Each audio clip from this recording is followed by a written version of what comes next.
हाँ, तो कल हम लोग पढ़े, पिछले वीडियो में हम लोग अनुप्रास, यमक और श्लेष अलंकार के विषय में पढ़े हैं। आज हम लोग वक्रोक्ति अलंकार के विषय में पढ़ेंगे। जैसा कि नाम से ही ज्ञात होता है कि वक्रोक्ति शब्द वक्र धन उक्ति दो शब्दों के योग से बना है, जिसका अर्थ होता है टेढ़ा मेढ़ा कथन। परिभाषा की बात है तो परिभाषा, वक्रोक्ति अलंकार की परिभाषा है कि जब वक्ता कोई बात किसी अभिप्राय से कहे और श्रोता उस बात का दूसरा अर्थ लगा ले तो वहां वक्रोक्ति अलंकार होता है। यह दो प्रकार का होता है।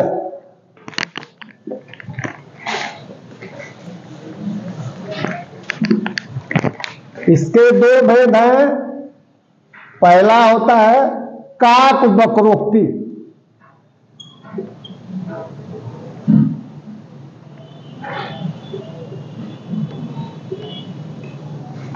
और दूसरा होता है श्लेष वक्रोक्ति।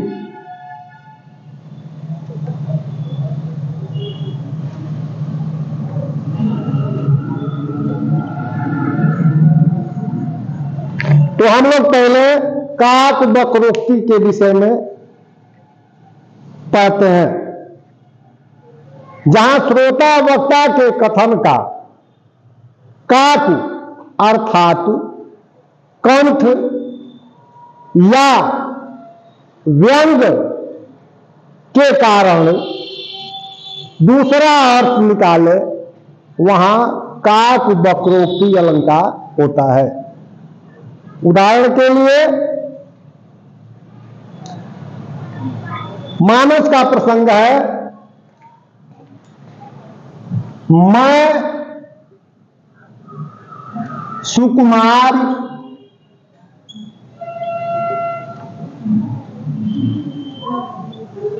नाथ बन जोगू,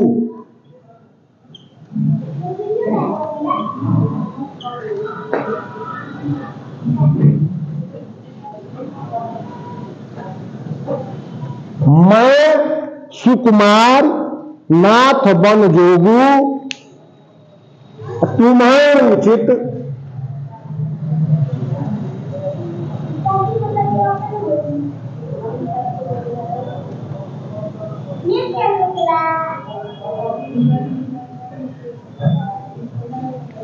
तुम्हें उचित तप मौका भोगू।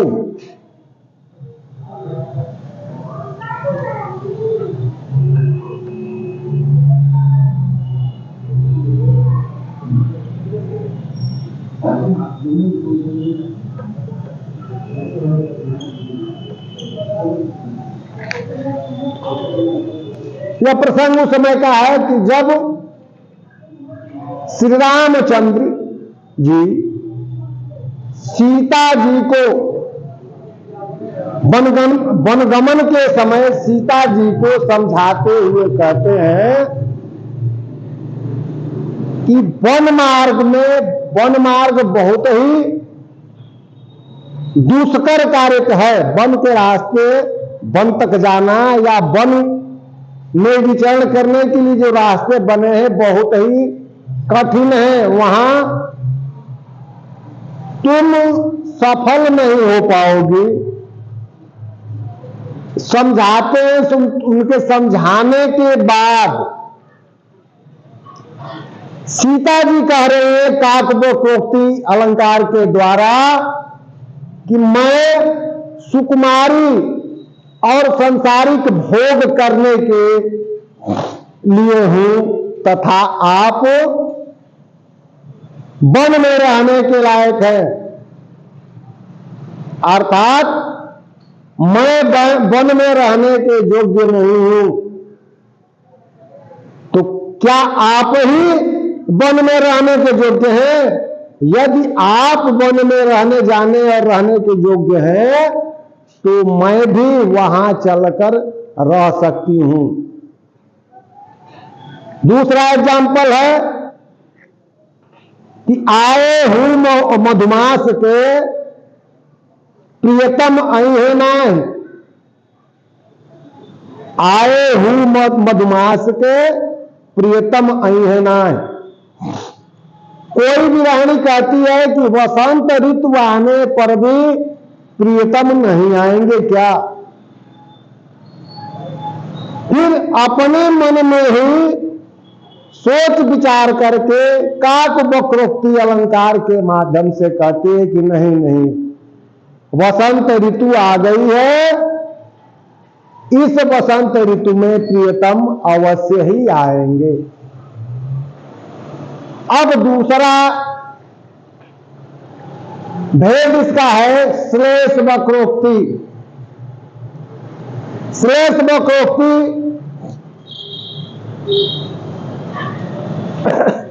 जहां पर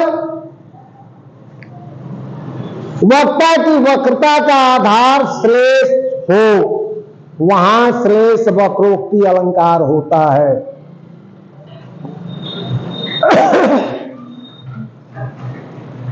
इसका उदाहरण है राधा, राधिका और कृष्ण का विनोद,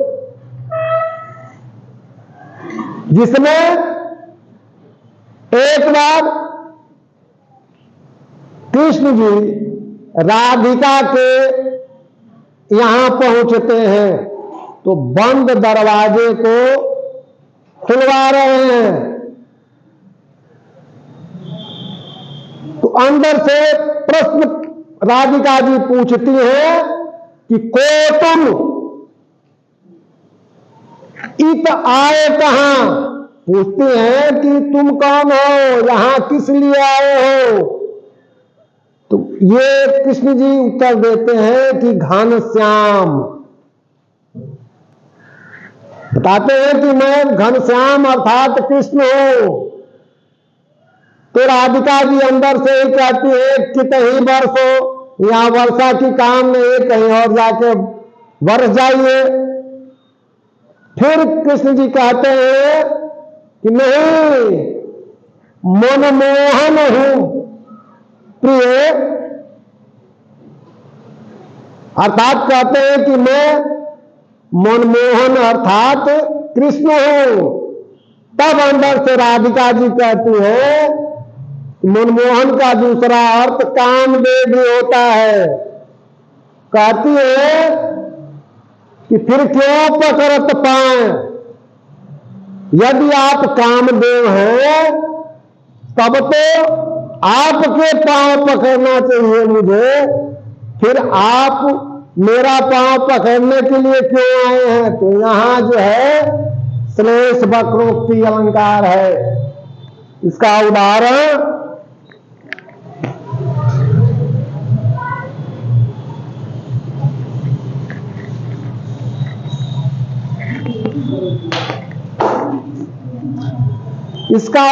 है को तुम हो।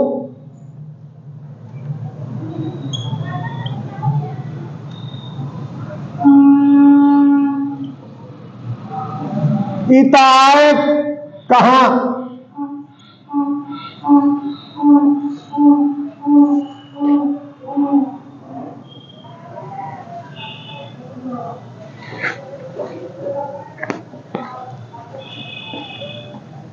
कृष्ण क्या उत्तर देते हैं कि घनश्याम।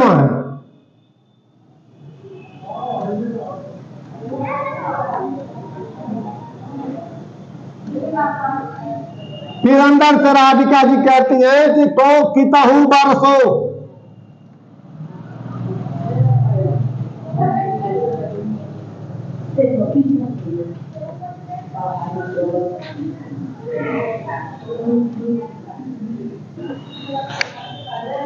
फिर कृष्ण जी कहते हैं कि नहीं मनमोहन है प्रिय।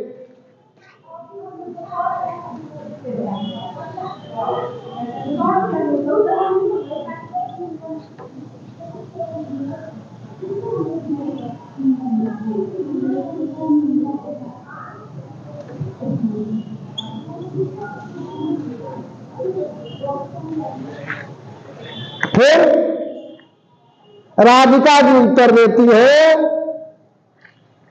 कहती है कि फिर क्यों पकड़त पाए।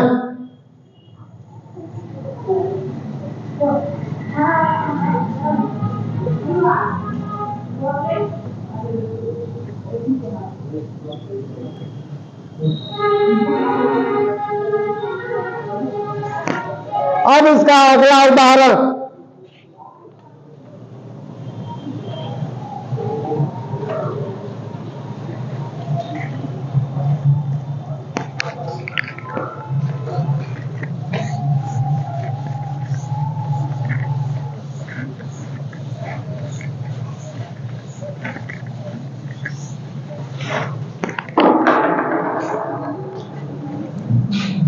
एक कबूतर देख हाथ में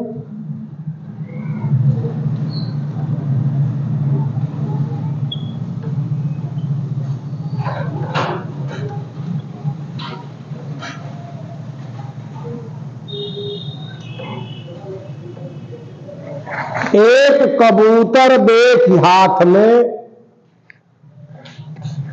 पूछा अपर कहाँ है।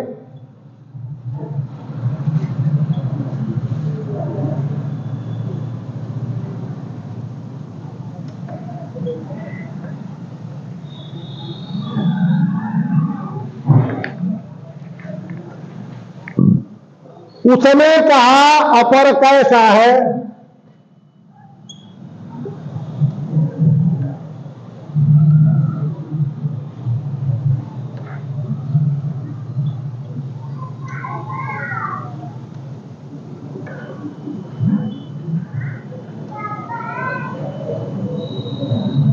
उसने कहा अपर कैसा है।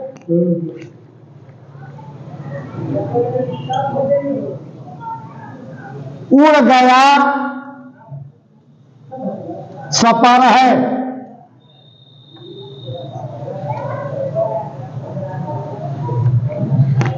अब देखिए यहां अपर और सपर ये दोनों श्लिष्ट शब्द हैं। अपर और सपर दोनों श्लिष्ट शब्द हैं। जहांगीर ने नूरजहां से पूछा, वह 2 कबूतर पाले हुए था। जब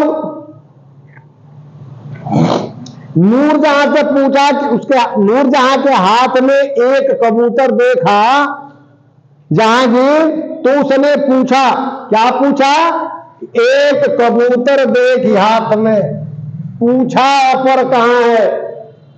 पूछा कि दूसरा कबूतर कहां है। अपर का एक अर्थ दूसरा। तो उसने उत्तर दिया, नूरजहां ने उत्तर दिया, क्या उत्तर दिया कि अपर कैसा है। वह अपर नहीं है। वह कबूतर जो था अपर नहीं था, पंख रहित नहीं था, वह तो पंख सहित था। और इसको भी, इस कबूतर को भी उन्होंने छोड़ दिया। नूरजहां ने हाथ से छोड़ दिया, ये भी उड़ गया। तो कहा कि अपर कैसा, बिना पैर का थोड़े है, बिना पंख का थोड़े है ये। इसके पास पंख है और यह सपर है, और छोड़ते ही वह कबूतर उड़ गया। तो यहां अपर और सपर 2 श्लिष्ट पद हैं। अपर के 2 अर्थ जो है, पहला अर्थ है पंख रहित,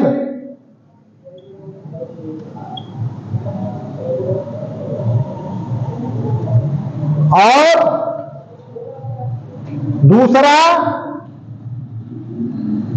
दूसरा अर्थ होगा दूसरा।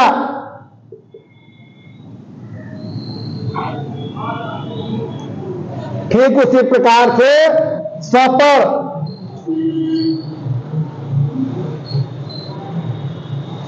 यह सपर का अर्थ होगा पैर सहित।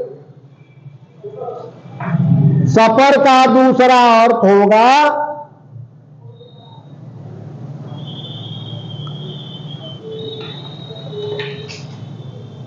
पंख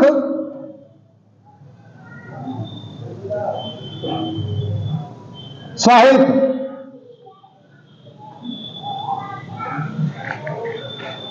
अब आगे हम चलते हैं, विवित्सा अलंकार के बारे में पढ़ेंगे। 5वें नंबर पर विवित्सा अलंकार है।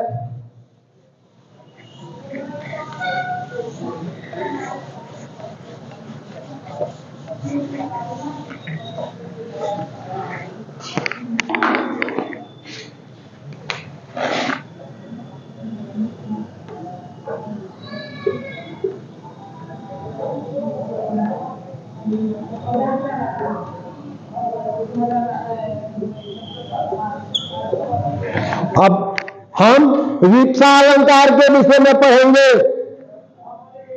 विवित्सा अलंकार की परिभाषा है कि घृणा, आदर, घबराहट, आश्चर्य एवं रोचकता आदि को प्रदर्शित करने के लिए किसी शब्द को दोहराना या किसी शब्द की पुनरावृत्ति करना विवित्सा अलंकार कहलाता है। उदाहरण के लिए इसके छंद में भी परिभाषा है दोहे में कि एक शब्द बहुबार जहां अति आदर सो हो, विवित्सा ताहि कहत है कवि कोविद सबको।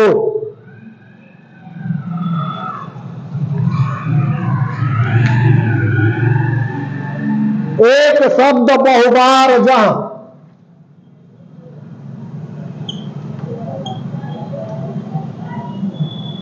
एक शब्द बहुबार जहां अति आदर सो हो,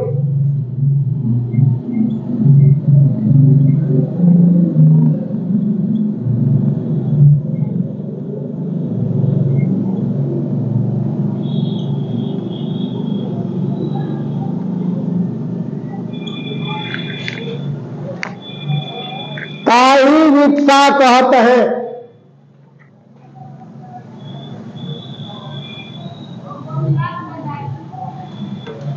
ताहि विवित्सा कहत है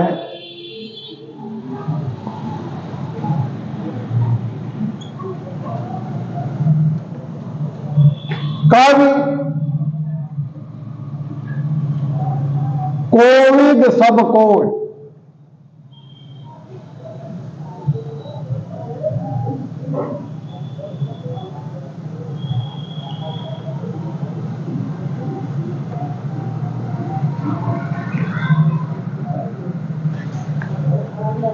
उदाहरण के लिए महादेवी वर्मा की रचना है। क्या है कि मधुर मधुर मेरे दीप जल,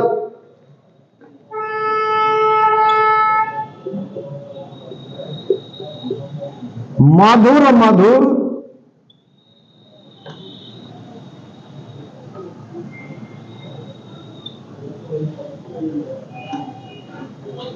मेरे दीप जल।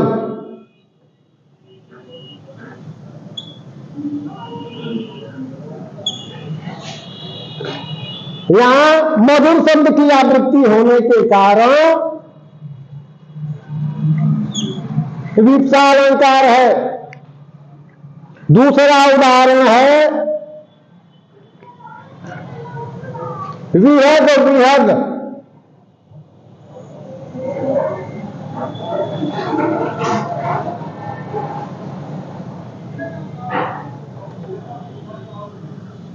दूसरा उदाहरण विहग विहग।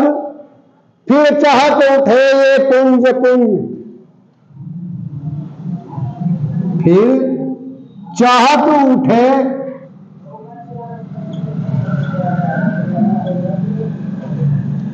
ये पुंज पुंज।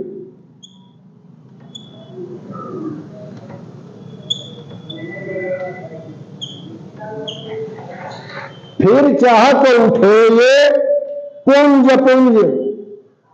कल कुंजित कर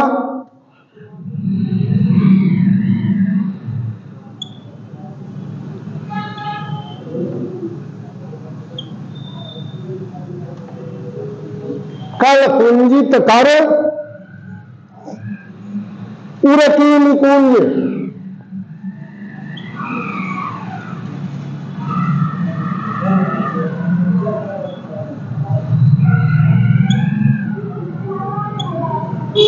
कल कुंजित कर उड़की निकुंज। चिर सुभग सुभग।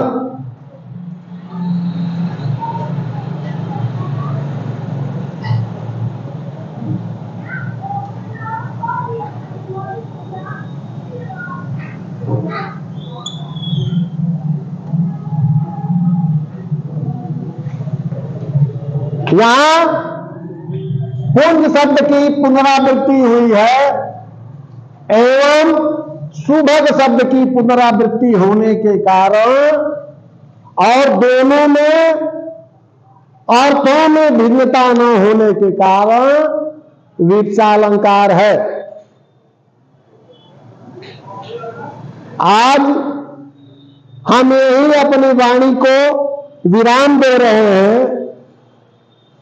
अब अर्थालंकार के भेद हम अगली वीडियो में फिर देखेंगे।